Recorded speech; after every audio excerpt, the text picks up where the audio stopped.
অনুৰোধ জনালোঁ আৰু ইয়াতে মই ছাত্ৰ ছাত্ৰীসকলৰ মাজৰ পৰা আমাৰ ছাত্ৰ একতা সভাৰ শিক্ষয়িত্ৰীসকল আৰু বন্ধু বান্ধৱী আৰু ভাইটি ভণ্টিসকল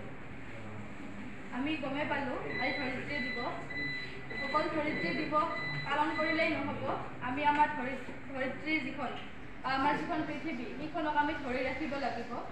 ছাৰ বাইদেউহঁতে ক'লে যে আমি গছ পুলি ৰোপণ কৰিব লাগিব কিন্তু আমি এই কথাটো অকল শুনিলোঁহে কিন্তু আমি কোনো হাতে কামে এই কামবিলাক আমি নকৰিম আমি অকল কথাখিনি শুনিলে নহ'ব আমি ঘৰত গৈ প্ৰত্যেকে গছ গছনি ৰোপণ কিন্তু ৰাসায়নিক এনেকুৱা কৃত্ৰিম দ্ৰব্য ব্যৱহাৰ কৰিছে গতিকে আমাৰো তাতেই কিন্তু তলে তলে তলে তলে আহি গৈছে আমি ভাবিছোঁ আমি গোবৰ সাৰ খাইছোঁ নেকি কিন্তু নহয় কাৰণ গোটেই পৃথিৱীৰ চাৰিওফালে এনেকুৱাই হৈ গৈছে চবেই মানে এনেকুৱা বৈজ্ঞানিক পদ্ধতি কৰিছে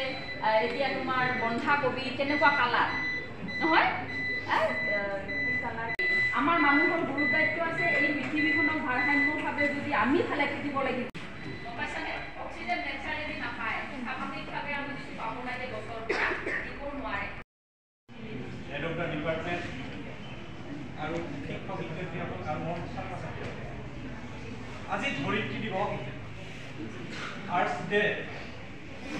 22 এপ্ৰিল কৰি আহি এতিয়া গোটেই ৱৰ্ল্ডত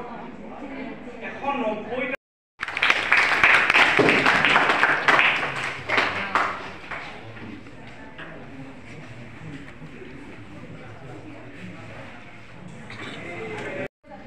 আমি NSS দিনে এদিন গৈ পেলাই গোটেই গুটিবোৰ পাহাৰ বা নদীৰ পাৰে পাৰে ছটিয়াই আহোঁ আৰু আজি এই ধৰিত্ৰী দিৱসৰ দিনা আমাৰ অধ্যক্ষ মহোদয়ৰ সন্মুখত আমি প্ৰতিজ্ঞাবদ্ধ হওঁ যাতে সেউজীয়া হৈ থাকে আৰু এই সেউজীয়া ধৰিত্ৰীখনক আমাৰ যি দায়িত্ব সেই দায়িত্ব আমাৰ প্ৰতিজন আমি ভাগ্যৱান যে আমি এখন সেউজভূমিত বাস কৰোঁ গোটেই অসমখনে সেউজীয়াৰে ভৰপূৰ আৰু আমাৰ বৈতামাৰী অঞ্চলটো অতি সুন্দৰ সেউজীয়া পাহাৰে পৰ্বতে ভৰি আছে এই পাহাৰসমূহৰ প্ৰতি আমাৰ এটা বিৰাট ডাঙৰ দায়িত্ববোধ আছে দায়িত্ববোধৰ ভিতৰত কেনেকুৱা যে বাৰিষা কালত আমি প্ৰত্যেকে এই ফলসমূহৰ গুটিসমূহ খাওঁ নেকি খাওঁ নে নাখাওঁ